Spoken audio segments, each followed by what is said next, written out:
Bismillah. Assalamualaikum warahmatullahi wabarakatuh. Innal hamdalillah nahmaduhu wa nasta'inuhu wa nastaghfiruh wa na'udzu billahi min shururi anfusina wa min sayyiati a'malina. Man yahdihillahu fala mudilla lahu wa man yudlilhu fala hadiyalah. Wa asyhadu an la ilaha illallah wahdahu la syarika lah wa asyhadu anna Muhammadan 'abduhu wa rasuluh. Ya ayyuhalladzina amanu taqullaha haqqa tuqatih wa la tamutunna illa wa antum muslimun. Ya ayyuhan nasu taqu rabbakumul ladzi khalaqakum min nafsin wahidah wa khalaqa minha zawjaha wa batha minhuma rijalan katsiran wa nisaa'a. واتقوا الله الذي تساءلون به والأرحام إن الله كان عليكم رقيبا. يا أيها الذين آمنوا اتقوا الله وقولوا قولا سديدا يصلح لكم أعمالكم ويغفر لكم ذنوبكم ومن يطع الله ورسوله فقد فاز فوزا عظيما. أما بعد فإن أصدق الحديث كتاب الله وخير الهدي هدي محمد صلى الله عليه وسلم وشر الأمور محدثاتها فإن كل محدثة بدعة وكل بدعة ضلالة وكل ضلالة في النار. عباد الله رحمني ورحمكم الله أيها الطلبة حفظكم الله والإخوة بارك الله فيكم. Alhamdulillah, kita bersyukur pada Allah Subhanahu wa taala yang kembali Allah Subhanahu wa taala mempertemukan kita dalam majelis ilmu ini. Nah, suatu majelis yang mana Rasulullah SAW menyebutnya dengan Riyadul Jannah, dengan taman-taman surga. Ya, sebagaimana dalam riwayat Tirmidzi, Rasulullah SAW ketika menyampaikan, ya, beliau bersabda, idza maratum bi riyadil jannah farta'u, apabila kalian melewati, ya, taman-taman surga, maka ambillah atau berikmat-nikmatlah di dalamnya, atau ambillah bagian sebanyak-banyaknya. Nah, kemudian ditanyakan kepada Rasulullah SAW, ya Rasulullah, wa ma hiya riyadul jannah, apa itu taman-taman surga? Kemudian kata Rasulullah SAW, majalisu dzikr, ya, majalis zikir, ya, majalis zikir. Nah, ditafsirkan oleh sahabat Abdullah bin Mas'ud, yaitu majalisul fiqh, ya, majelis untuk memahami ilmu agama. Nah, jadi apabila kita ingin merasakan surga dunia, disinilah tempatnya. Apabila kita ingin merasakan surga dunia, maka disinilah tempatnya, yaitu di majelis ilmu. Dan barang siapa yang dia senantiasa duduk di majelis ilmu, barang siapa yang dia senantiasa merasakan surga dunia, maka Allah Subhanahu wa taala senantiasa akan memudahkan dia merasakan surga akhirat. Ya. Barang siapa yang dia itu senantiasa berada di surga dunia, maka insyaallah dia akan merasakan surga akhirat. Ya, sebagaimana Rasulullah SAW bersabda, man salaka tariqan yatamisu fihi ilman sahalallahu lahu bihi tariqan ila jannah. Barang siapa yang menempuh satu jalan untuk menempuh ilmu, untuk mencari ilmu, maka Allah mudahkan dia menuju surga Allah Subhanahu wa taala. Surga apa di sini? Surga di akhirat. Ya. Mengapa? Dikarenakan dengan duduk di majelis ilmu, dia akan lebih memahami agama, dia akan lebih memahami Allah Subhanahu wa taala, dia akan lebih paham ilmu agama, lebih paham tentang tata cara atau pedoman-pedoman atau petunjuk-petunjuk menuju surga Allah Subhanahu wa taala.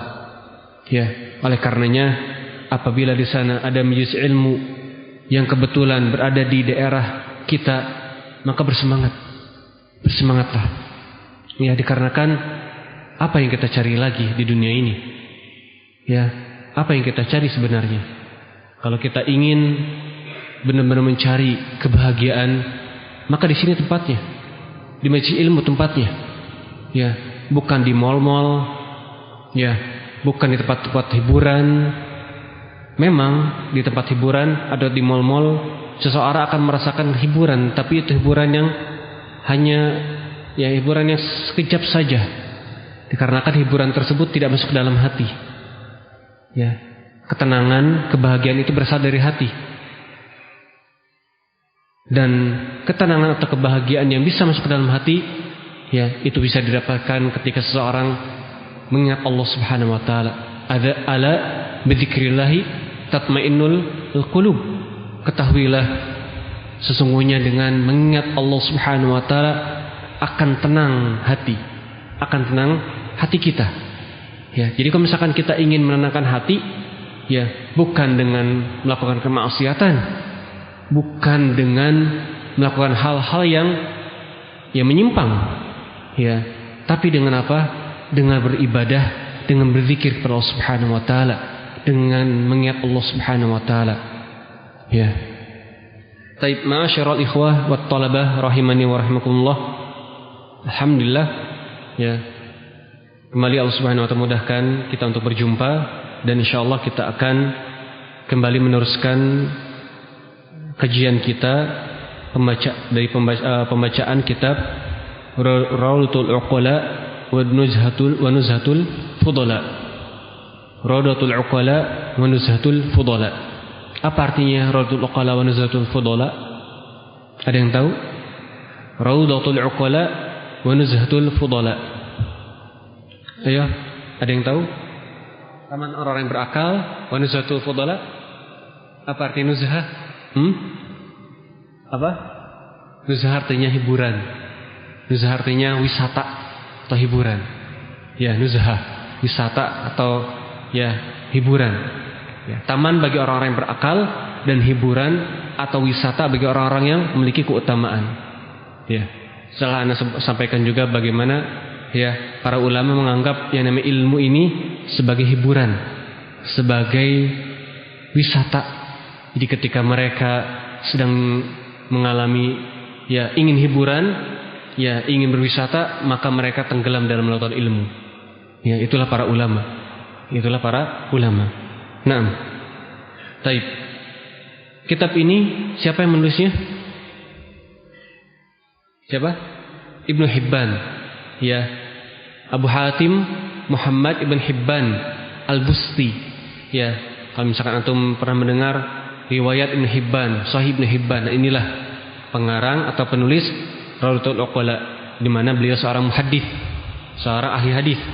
Nah, taib, telah disebutkan pada pertemuan sebelumnya di bulan lalu bahwasanya Al-Imam Ibn Hibban rahimahullah taala beliau menulis kitab ini dikarenakan beliau melihat fenomena yang terjadi di masyarakat di sekitar beliau. Ya, ini keadaan pada zaman beliau.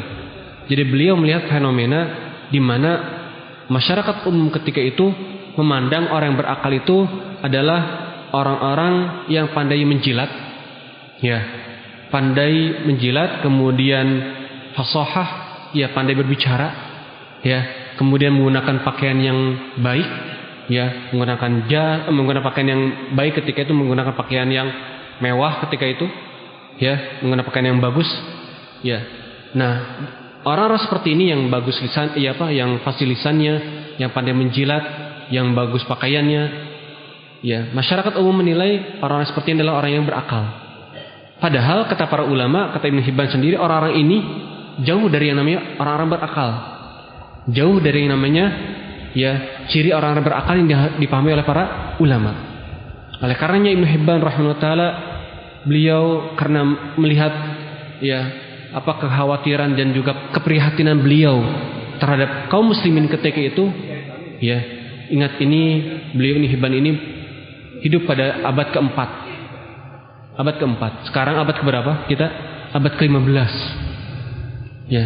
Abad keempat saja beliau melihat orang-orang itu yang dianggap berakal padahal tidak berakal.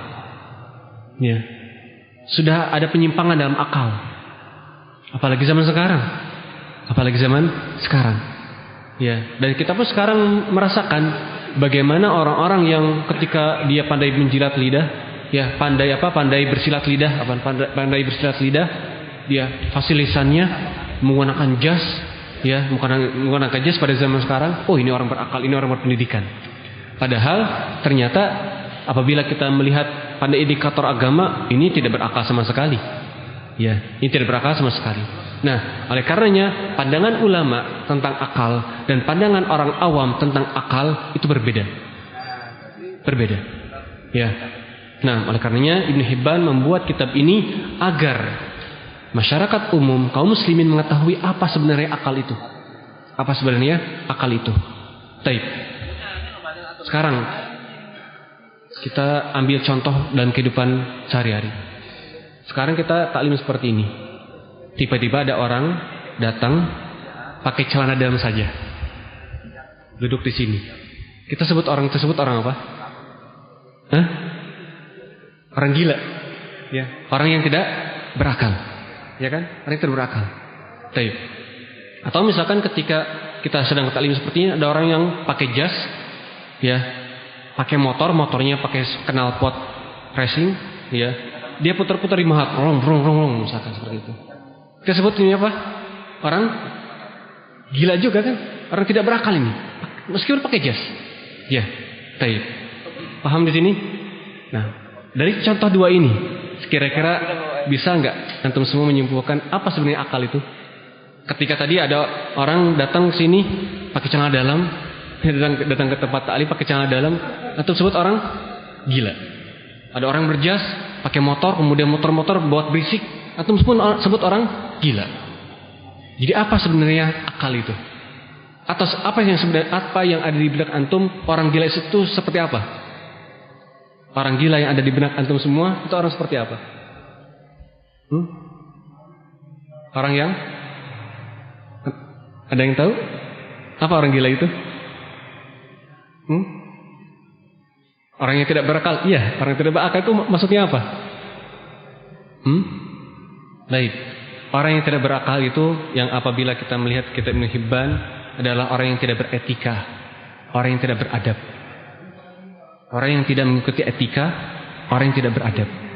Sebaliknya berarti dari pengertian itu, di sini Ibnu Hibban rahimahullah nanti akan kita sebutkan, akal itu adalah ketika seseorang menjunjung tinggi etika dan menjunjung tinggi adab dan akhlak.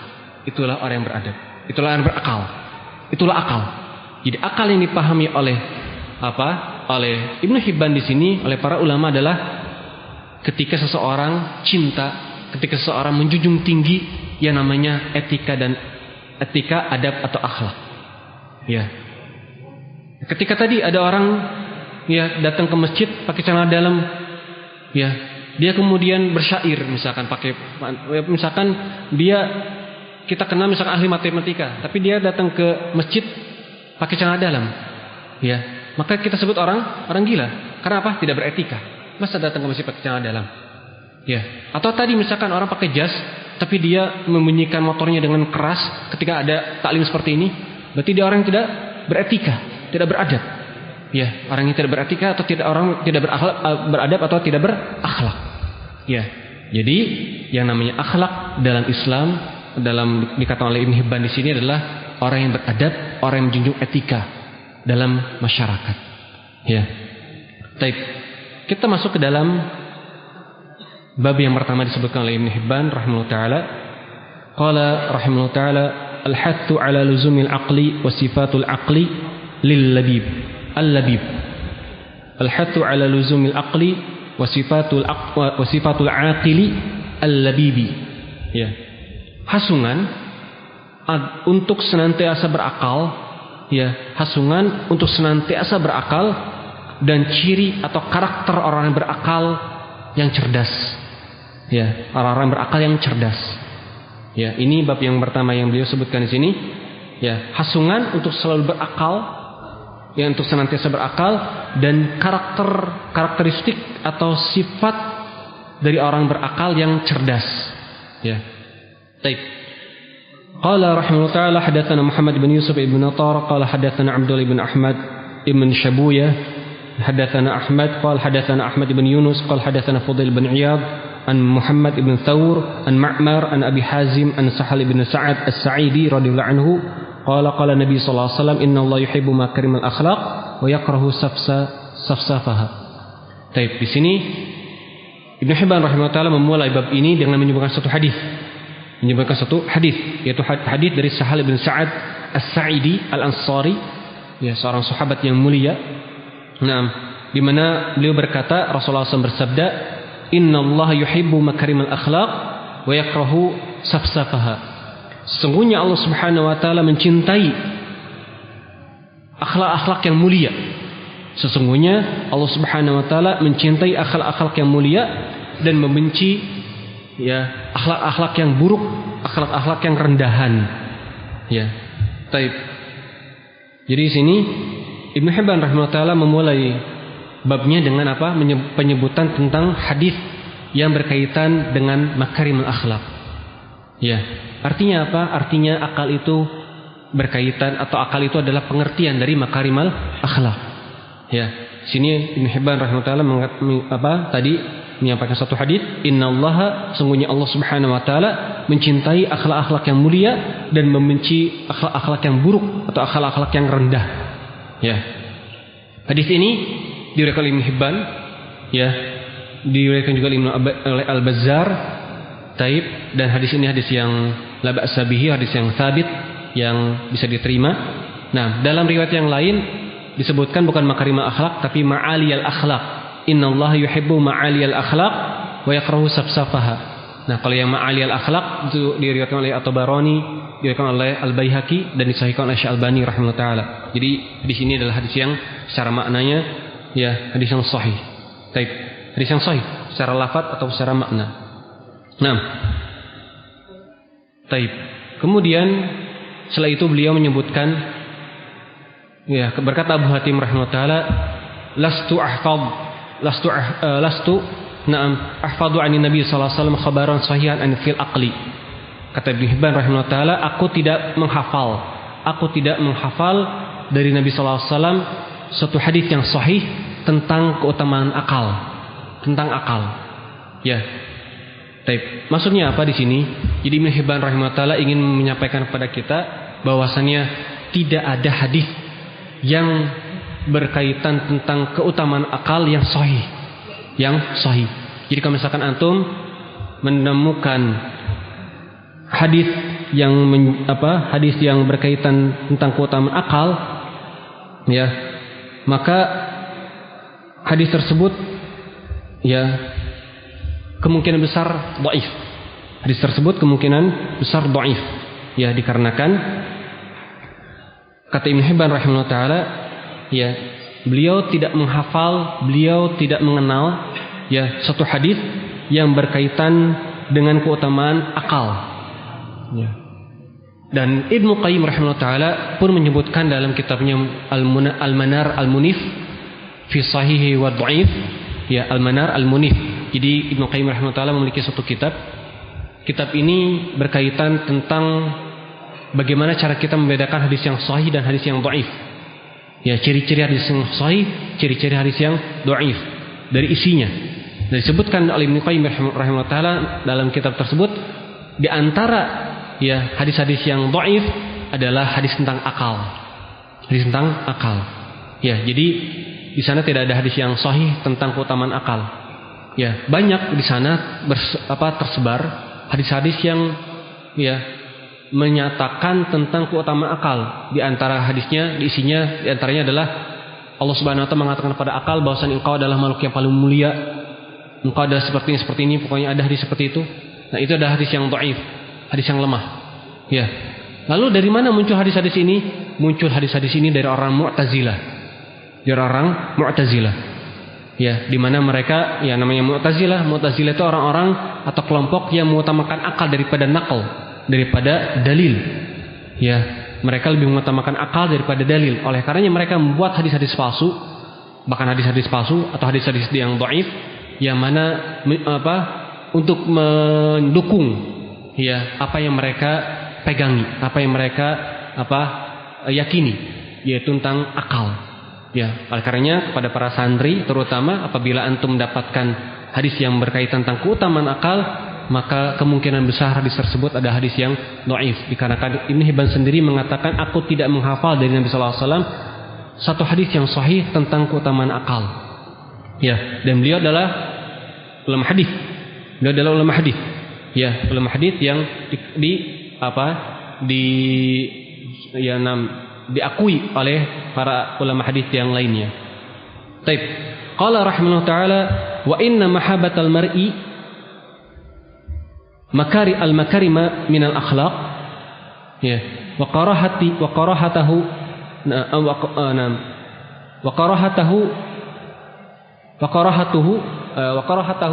safsafaha wa nafsul aqli. Ya. Maka sesungguhnya kecintaan seseorang terhadap akhlak-akhlak yang mulia dan bencinya mereka terhadap akhlak yang rendah atau adab yang rendah, itulah akal. Itulah akal.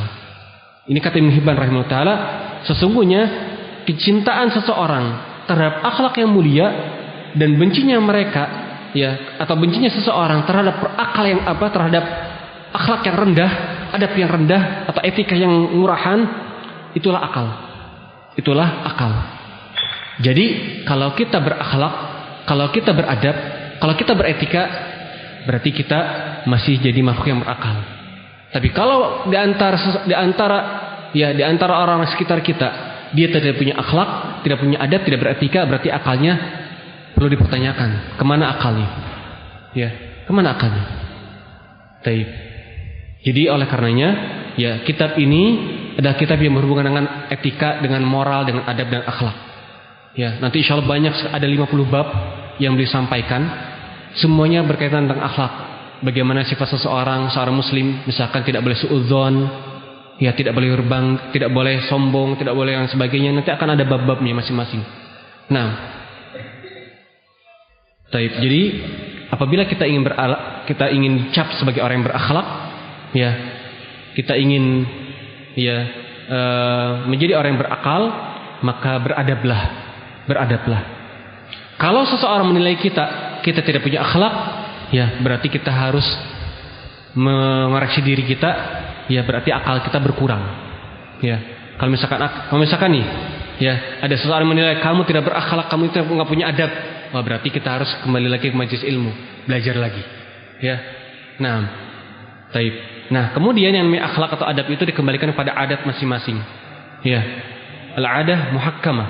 Ya, yang namanya adat itu bisa menghukumi seseorang. Taib. Contoh seperti ini. Dalam adat Indonesia, seseorang megang kepala, sopan atau tidak? Misalkan antum lagi duduk seperti ini, tiba-tiba dipegang kepalanya, ya, oleh seseorang yang antum tidak kenal, atau misalkan oleh teman antum, tanpa ada sesuatu yang jelas, itu baik atau tidak? Kalau di adat ana, ya, di Jawa Barat itu tidak. Mungkin di kita pun di Jawa Tengah pun sama, ya. Nah, di sini pun insya Allah sama. Adat Indonesia kebanyakannya kalau misalkan memegang kepala itu tidak berakhlak. Ya, kurang adabnya, tidak sopan. Taib. Nah, tapi kalau misalkan di Eropa, nah, atau di negara Arab, ya, yang Anda tahu, megang kepala itu bentuk kecintaan. Kita, ya. Nah, oleh karenanya pernah dulu Anda sedang duduk di musala, nah, tiba-tiba ada yang megang kepala Anda. Katanya, Pak, sopan banget pegang kepala gitu. Ternyata teman orang Perancis gitu kan. Megang kepala Anda gitu. Ternyata memang adab mereka megang kepala itu suatu bentuk kecintaan, ya, bentuk penghargaan kepada temannya, bentuk keakraban. Masya Allah. Ya, ini oleh karenanya kita perlu, ya, mengetahui etika, mengetahui adab dari daerah masing-masing, sehingga kita tidak terjebak. Nah, ketika seseorang datang ke suatu daerah kemudian mempelajari adabnya, dia berarti sedang menggunakan akalnya agar menjadi orang yang beradab, agar menjadi orang yang berakal di daerah tersebut. Ya. Nah, oleh karenanya ketika kita datang ke suatu daerah, ya, maka perhatikan atau pelajari adab-adab di daerah tersebut. Taib. Kemudian qala Ibnu Hibban rahimahullah taala, fal aqlu bihi yakunu haddu wa yu'nisul qurbah wa yanfil faqah wa la malu afdal minhu wa la yatimu dinu ahadin hatta yatima aqluhu, ya, hatta yatima aqluhu. Maka akal itu memiliki bagian yang sangat penting dalam kehidupan kita. Ya, akal itu ya sangat penting dalam kehidupan kita. Di mana akal itu akan menghibur kita ketika kita sedang kesepian. Ya. Ketika kita sedang kesepian. Nah, kemudian akan menghilangkan yang namanya kesulitan. Kemudian kata Ibnu Hibban rahimahullah taala, tidak ada harta yang lebih afdal ya daripada akal. Dan tidak sempurna agama seseorang sampai dia menyempurnakan akalnya. Sampai dia menyempurnakan akalnya. Ya. Nah, contoh tadi misalkan ada seseorang dia misalkan hafal Al-Qur'an, hafal Sahih Bukhari, Sahih Muslim. Tapi ketika datang ke masjid misalkan pakai celana pendek. Ya. Apakah akalnya sempurna? Tidak. Berarti dia tidak berakal. Atau misalkan ada seorang penghafal Quran, seorang hafal hadis, tapi subhanallah lisannya itu kotor, lisannya suka mencela. Ya, apakah itu sempurna agamanya? Tidak. Ya, orang akan menganggap ini orang tidak akan orang akan memandang remeh orang tersebut. Kalau misalkan dia ya hafal ini hafal itu berilmu tapi ternyata tidak punya akhlak, maka orang akan mencibirnya. Ya, orang tidak akan menganggap orang tidak akan melihat ya ketika orang yang tidak mengenal pertama kali yang mereka lihat adalah adabnya. Nah, dia tidak memperhatikan apakah dia hafal Sahih Bukhari, hafal Quran atau lain sebagainya, tapi lihat adabnya. Ketika seseorang beradab dan berilmu, maka ilmunya insyaallah akan bermanfaat bagi orang lain. Tapi ketika dia berilmu tapi tidak beradab, maka adabnya tersebut akan menghalangi ilmunya kepada orang lain. Ya, akan menghalangi ilmunya kepada orang lain. Nah, oleh karenanya adab. Ya, perhatikan itu. Dikarenakan ketika seseorang beradab, ketika seseorang berakhlak, menunjukkan ilmunya itu masuk ke dalam hatinya. Dia amalkan ilmunya tersebut. Ya, dia amalkan ilmunya tersebut. Taib.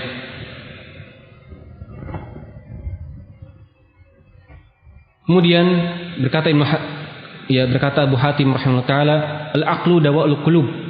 Al-aqlu dawa'ul qulub. Ya, yang namanya akal itu merupakan obatnya hati. Obatnya hati. Akal merupakan obatnya hati. Naam. Kemudian wabidhar wa harasatihil akhirah, dan akal merupakan benih bagi tanamannya di akhirat.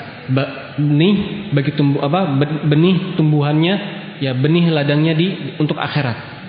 Naam. Wa tajul mu'min fid dunya. Ya, jadi yang namanya akal merupakan benih untuk kebunnya nanti di akhirat, ya. Dan juga yang namanya akal merupakan tajul mu'min fid dunya, mahkota seorang mukmin di dunia. Mahkota seorang mukmin di dunia. Ya. Ini akal. Taib. Seseorang ketika dia beretika, berakhlak, dia akan dipuji, akan menjadi orang yang mulia. Ya kan? Kau jadi orang mulia. Ya. Tapi seseorang ketika dia tidak berakhlak akan direndahkan oleh manusia. Taib. Oleh karenanya disebutkan oleh Ibnu Hibban di sini disebutkan suatu syair, suatu bait syair. Naam. Taib.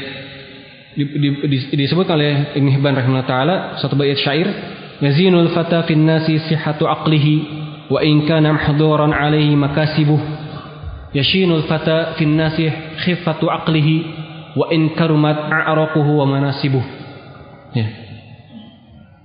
Seorang pemuda itu akal yang sehat akan menghiasi seseorang di antara masyarakat, di tengah masyarakat. Ya, akal yang sehat akan menghiasi ya seseorang di tengah masyarakat. Wa in kana mahduran alaihi makasibuh, walaupun hartanya terhalangi dari dirinya. Walaupun hartanya atau usahanya itu terhalangi dari dirinya. Artinya apa? Dia seorang yang fakir. Tapi ketika dia memiliki akal yang sehat, dia akan terlihat indah di tengah masyarakat. Yashinul fata fin nasi hilfatu aqlihi. Ya, sedangkan akal yang rendah itu akan menjelekkan seseorang di tengah masyarakat. Ya, seorang yang akalnya rendah itu akan akan menjelekkan, akan merendahkan ya seseorang di tengah masyarakat. Wa in karumat a'raquhu wa manasibuh. Walaupun dia berasal dari keluarga yang terpandang atau dia memiliki kedudukan yang mulia atau memiliki jabatan yang tinggi. Walaupun dia berasal dari orang yang terpandang atau dia memiliki kedudukan yang tinggi. Tapi ketika akalnya itu rendah, dia akan jelek di hadapan masyarakat. Baik. Sekarang misalkan ada orang yang misalkan fakir, tapi subhanallah dia mudah tersenyum, berakhlak mulia, kemudian dia mudah membantu orang lain, ya. Kemudian juga dia tidak pernah meminta-minta, dia selalu bekerja rajin, taklim pun masya Allah, berakhlak, kemudian dia tidak suka menggibah atau misalkan yang lainnya, dia akan dihargai oleh masyarakat, dia akan disenangi oleh orang-orang sekitarnya. Tapi ketika ada seorang misalkan pejabat atau anak pejabat, ya, tapi subhanallah ketika datang ke masyarakat, omongannya walidzubillah merendahkan orang-orang di bawahnya atau apalah, ya pasti akan dicibir. Ya mungkin di hadapan dia karena dia pejabat, masyarakat nggak berani. Tapi setelah dia pergi, wah langsung ya akan dijelek-jelekan. Wah ini pejabat, katanya pejabat tapi sepertinya. Ya itu akan kita rasakan sendiri. Itu hal yang nyata. Itu hal yang nyata. Ketika seseorang ya tidak berakal, tidak beretika, tidak beradab, ya meskipun dia tinggi kedudukannya, meskipun banyak hartanya, tapi akan dijauhi oleh masyarakat. Masyarakat tidak akan memandangnya. Ya, taib.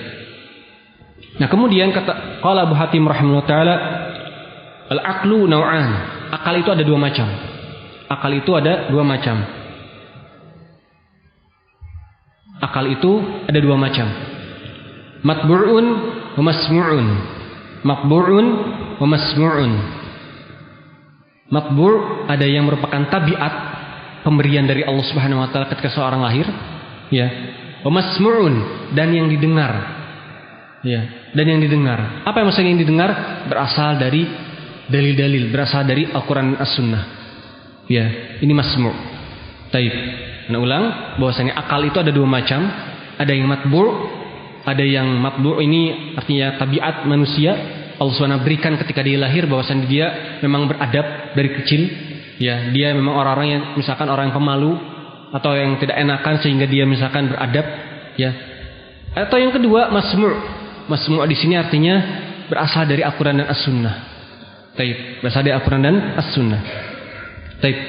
Kemudian qala rahimahullah taala al matbu'u minhuma kal ard wal masmu'u kal bidar wal ma'.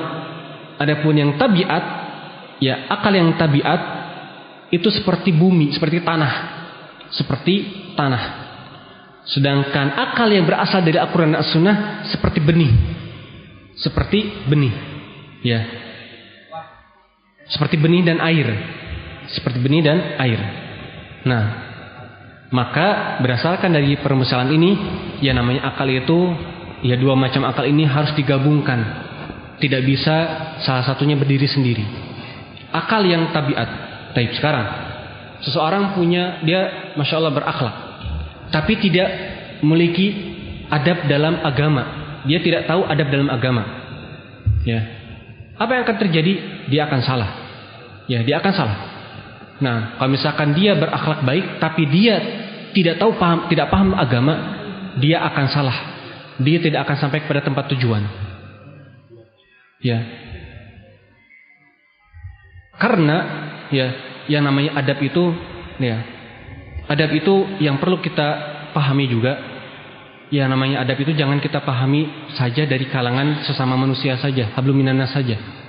Tapi kita pun harus mengetahui akhlak kepada atau adab kepada Allah Subhanahu wa taala. Ya, ini yang harus kita pahami. Taib. Kelompok yang menyimpang, ya, kita sebutkan JT misalkan ya. Taib. Kita mungkin sebagian orang mengenal, oh Masya Allah adabnya baik. Ya. Taib. Mungkin dari sebagian mereka banyak bantu atau apa. Tapi apakah mereka beradab kepada Allah Subhanahu wa taala? Tidak. Kenapa? Karena mereka melakukan kesyirikan. Ya. Karena mereka melakukan kesyirikan. Kesyirikan ini seperti apa? Misalkan istighatsah kepada makhluk, berdoa kepada makhluk. Ya. Nah, mengaitkan hatinya kepada makhluk. Taib. Apakah ini Apakah ini benar-benar beradab dalam Islam? Tidak. Untuk apa dia beradab kepada makhluk tapi dia tidak beradab kepada Allah Subhanahu wa taala? Sia-sia. Sia-sia. Seseorang yang tidak beradab kepada Allah tapi beradab kepada makhluk, sia-sia saja. Nah, karena apa? Amalan-amalan baiknya pada makhluk akan terhapus ketika dia tidak beramal, ketika dia tidak berakhlak pada Allah Subhanahu wa taala.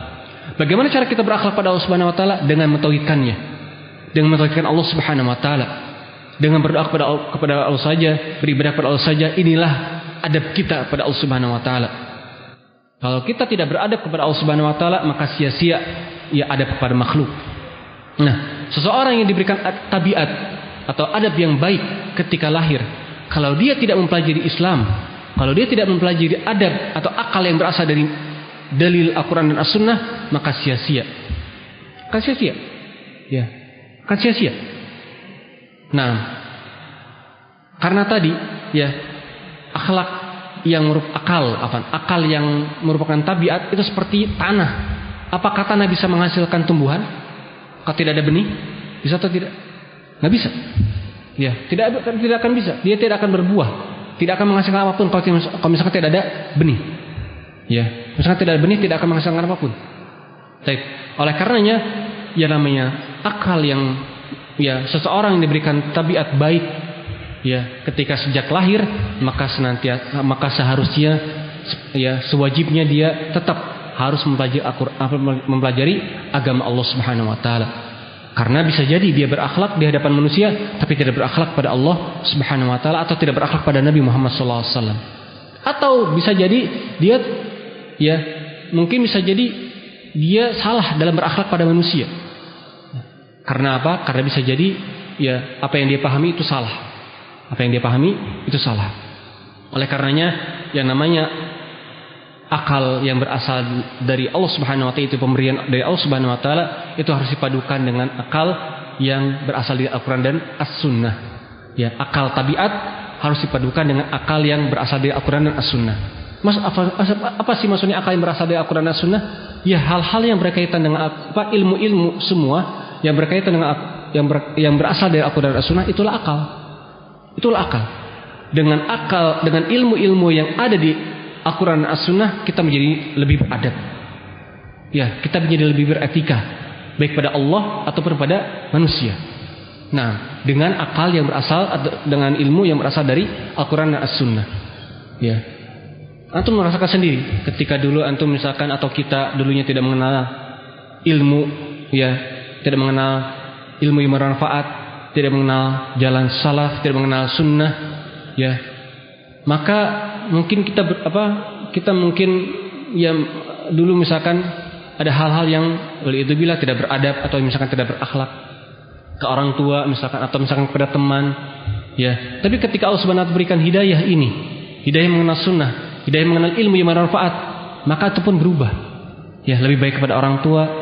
Ya, atau mungkin kadang kesal pada orang tua, tapi karena ada ilmu ini, ilmu yang berasal dari Al-Quran dan Sunnah, ataupun langsung menolaknya, ataupun langsung mengkonternya, ya, langsung ditepis dengan ilmu tersebut. Nah, itulah ilmu yang berasal dari Al-Quran dan As-Sunnah.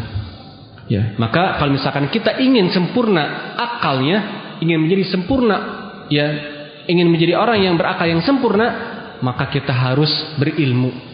Kita harus terus mendatangi majlis ilmu. Agar apa? Agar menjadi orang yang sempurna akalnya. Orang-orang yang jarang datang ke majelis ilmu, maka akalnya pun tidak akan bisa sempurna. Ya, tidak akan bisa sempurna. Nah, dia ya misalkan dia ketika jarang datang ke majelis ilmu, bisa jadi dia salah dalam beretika pada Allah Subhanahu wa taala. Ya, salah dalam beretika pada Allah Subhanahu wa taala.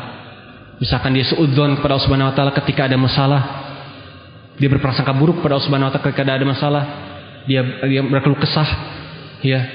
Nah, atau misalkan ketika dia jarang ke majelis ilmu, dia tidak mempelajari bagaimana adab kepada sesama ikhwah, yaitu tidak boleh suudzon, tidak boleh berprasangka buruk kepada ikhwah.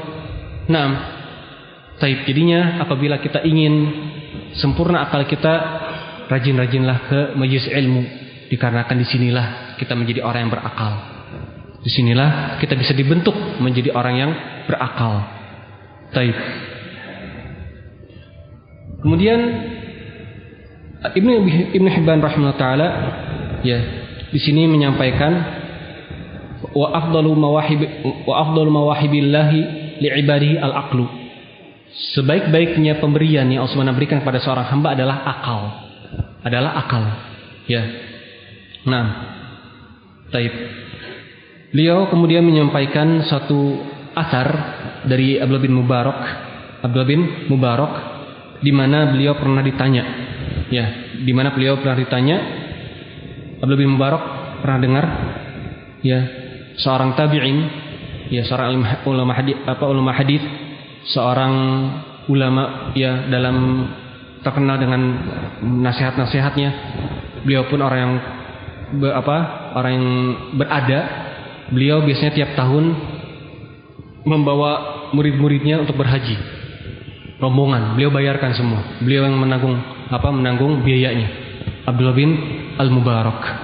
Nah, beliau pernah ditanya, "Ma khairu ma'utiya ar-rajulu?" Ya, apa sih ya sesuatu yang paling baik yang diberikan kepada seseorang? Ya, apa yang paling baik yang diberikan kepada seseorang? Kata beliau, gharizatul aqlin. Ya. Yang pertama adalah akal yang baik. Ya, dia diberikan akal yang baik, akal tabiat. Ya, diberikan akal ketika lahirnya, dia diberikan akal, diberikan adab, diberikan etika ketika lahir. Ini yang pertama. Kemudian ditanyakan lagi, fa in lam yakun, kalau misalkan dia tidak punya akal yang baik ketika lahir, apa? Adabu hasanin. Ya, adabu hasanin. Taib. Adab yang baik. Ya, adabun hasanun, teman. Adabun hasanun, adab yang baik. Adab yang baik ini yaitu apa? Adab yang dia telah pelajari. Ya, ketika dia sudah tumbuh besar, kemudian dia belajar adab, nah, dia mendapatkan hal seperti itu. Meskipun Allah Subhanahu wa taala tidak memberikan akal, tidak memberikan adab, tidak memberikan perilaku yang baik ketika lahirnya, misalkan. Tapi ketika dia belajar, kemudian dia beradab, inilah pemberian yang kedua yang terbaik. Kemudian fa in lam yakun, kalau misalkan tidak punya akal yang baik, ya tidak punya akal tabiat yang baik, tidak punya adab yang baik, apalagi akhun solihun yastashiruhu. Ya, dia memiliki teman yang soleh, dia memiliki saudara yang soleh yang dia bisa bermusyawarah dengannya, yang bisa ya meminta nasihat kepadanya. Tapi kalau misalkan kita tidak punya akal yang baik, misalkan kita merasa saya ini dari dulu seperti ini, misalkan sulit untuk berubah. Ya, saya belajar pun sulit untuk berubah. Ya, ketika dia punya teman yang baik yang bisa memberikan nasihat kepada dirinya, maka syukurilah. Ini urutan ketiga yang terbaik yang Allah SWT berikan kepada seseorang. Fa in lam yakun, kalau tidak punya saudara yang baik bagaimana? Samtun tawilun. Ya, banyak diam. Ya, jadi kalau misalkan seseorang tidak punya adab, tidak punya teman yang baik, ya, maka ya yang harus dilakukan apa? Banyak diam. Karena seseorang yang tidak beradab, ya kemungkinan akalnya itu tajam. Ya, kemungkinan lisannya itu tajam sehingga bisa menyakiti orang lain, maka banyak diam. Ya. Kalau misalkan tidak bisa diam, ya. Kalau fa in lam yakun, kalau misalkan dia ya tidak beradab, tidak punya teman yang soleh, tidak berakal, ya, tidak punya akal yang baik, tidak beradab, ya, kemudian tidak memiliki teman yang soleh, tidak bisa diam. Kalau misalkan seperti itu, apa yang terbaik? Kemudian kata Abdullah bin Mubarak, mautun ajilun. Ya, apa? Mati cepat itu lebih baik bagi dirinya. Ya, mati cepat lebih baik kalau dia tidak kalau dia tidak punya akal yang baik, tidak punya tabiat yang baik, tidak bisa belajar adab yang baik, tidak punya teman yang baik, tidak bisa diam, udah mati lebih baik mati lebih baik untuknya daripada hidup terus menerus dalam keadaan tidak bisa dalam keadaan mengoceh terus, kemudian tidak beradab, ya, sehingga menyakiti orang lain terus, sehingga dia terus memanen dosa setiap harinya. Jadi lebih baik mati saja. Ya, kalau misalkan tidak punya 4 hal tadi. Baik.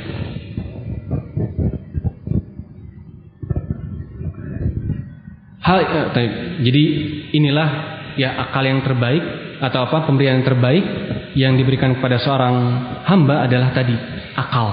ya, akal yang merupakan yang diberikan oleh Allah Subhanahu wa taala kepada seorang hamba sejak dari lahir, ya. Kemudian di sana ada riwayat juga dari Atha bin Abi Rabah. Atha bin Abi Rabah. Pernah dengar Atha bin Abi Rabah? Ada yang tahu Atha bin Abi Rabah? Apa? Bekas buraknya Abu Bakar. Apa lagi? Ada yang tahu lagi tentang Atha bin Abi Rabah? Atha bin Abi Rabah seorang tabi'in, ya. Kemudian beliau dikatakan para ulama memiliki 7 cacat. Ya. Pertama, afwan, kulitnya hitam, berasal dari ras Afrika, ya, ras negro. Kemudian kakinya lumpuh, kakinya pincang, kakinya cacat, tangannya cacat, buta. Ya, kemudian rambutnya, ya, pokoknya ada 7 cacat yang disebutkan para ulama, terlupakan 7 cacat. Ya, kalau misalkan ya ada orang seperti ini, kemungkinan mungkin akan dipandang remeh, tidak dihargai. Tapi Allah Subhanahu wa taala angkat dirinya dengan apa? Dengan ilmu. Dengan ilmu. Ketika masa Abdul Malik bin Marwan, ya, Abdul Malik bin Marwan, yaitu apa? Khalifah Umayyah, ya, Khalifah Umayyah, termasuk Khalifah Umayyah. Atha bin Abi Rabah, ya, kata Abdul Malik bin Marwan, jangan ketika musim haji jangan ada yang berfatwa, ya, di antara tidak boleh yang berfatwa ketika musim haji ini kecuali hanya satu, yaitu siapa? Atha bin Abi Rabah. Atha bin Abi Rabah. Enggak boleh lagi Anda berfatwa tentang haji kecuali beliau ketika musim haji. Ya, beliau adalah seorang tabi'in yang paling faqih dalam masalah haji. Tapi Allah SWT tinggikan, Allah SWT angkat, ya, dirinya yang penuh dengan cacat, yang memiliki 7 cacat, dengan ilmu, sehingga kedudukannya sangat mulia di hadapan manusia. Nah, itulah Atha bin Abi Rabah. Taib. Beliau pernah ditanya, "Ya Abu Muhammad, wahai Abu Muhammad, ma'afdalu ma'uti al-'abdu?" Qala al-aqlu 'anillah. Ya. Wahai Abu Muhammad, apa yang paling afdal yang diberikan kepada seorang hamba? Kemudian kata Atha bin Abi Rabah, al-aqlu 'anillah. Akal tentang Allah Subhanahu wa taala. Akal tentang Allah Subhanahu wa taala. Artinya apa? Adab kepada Allah, etika kepada Allah, akhlak kepada Allah. Ya, itu apa? Mentauhidkan Allah, ya, mengesahkan Allah Subhanahu wa taala, itulah yang dimaksud. Ya, ketika seseorang berilmu tentang Allah Subhanahu wa taala, ketika seseorang mendalami tentang Allah Subhanahu wa taala, kemudian berakhlak kepada Allah Subhanahu wa taala, ketika beribadah dia hanya niatkan pada Allah. Ketika dia punya suatu kesulitan, dia ingat pada Allah Subhanahu wa taala, itulah pemberian yang paling terbaik. Ya. Karena kalau misalkan subhanallah, kalau misalkan seseorang menyandarkan hidupnya pada Allah Subhanahu wa taala, ringan hidupnya itu.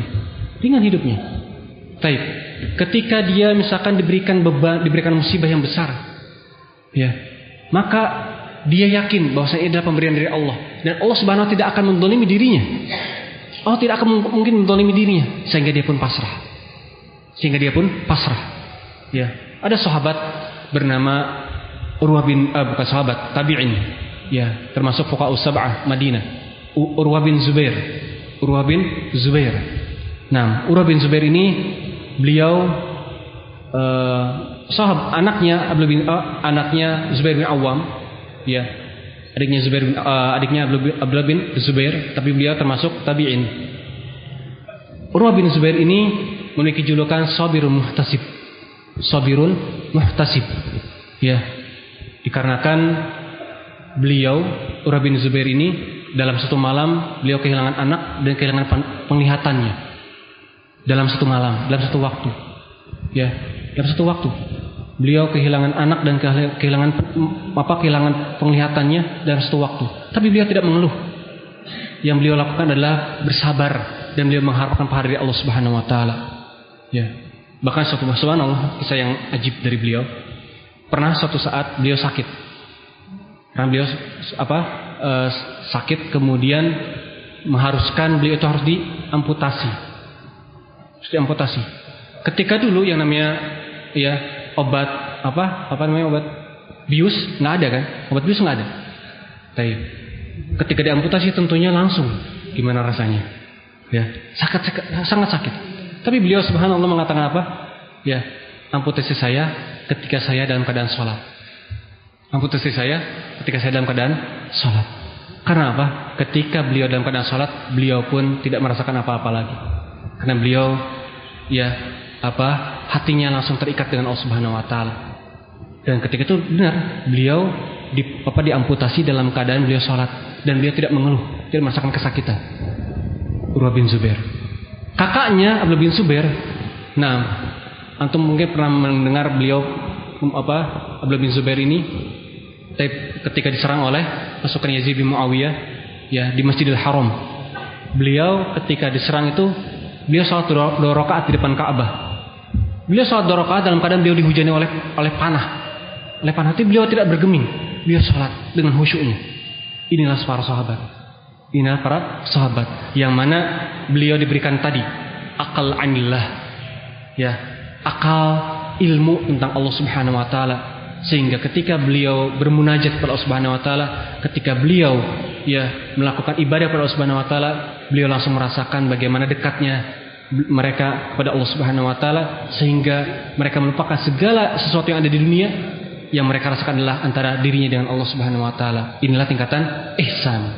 Ya, anta'budallaha ka'annaka tarahu, fa illam takun tarah fa innahu yarak. Ya. Baik.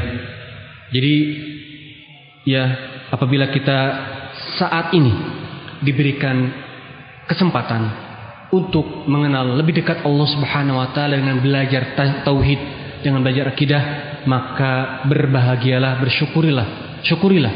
Dikarenakan apa? Dikarenakan kita sedang diberikan pemberian yang terbaik. Ini dikatakan oleh para ulama, itu apa? Akal atau ilmu tentang Allah Subhanahu Wa Taala. Ilmu tentang Allah Subhanahu Wa Taala, bagaimana kita lebih mengenal Allah, bagaimana kita lebih beradab dan lebih beretika kepada Allah Subhanahu Wa Taala. Wallahu taala alam. Kita akan, karena sudah maghrib, maka kita akhiri kajian Balaghul Uqala ini sampai sini. Insyaallah setelah maghrib kita akan masuk ke pembahasan lainnya, yaitu tentang tafsir juz amma karya Syekh Utsaimin rahimahullah. Dan kita tutup majelis ini dengan doa kafatul majlis. Subhanakallahumma bihamdik asyhadu an la ilaha illa anta astaghfiruka wa atubu ilaik. Wassalamualaikum warahmatullahi wabarakatuh.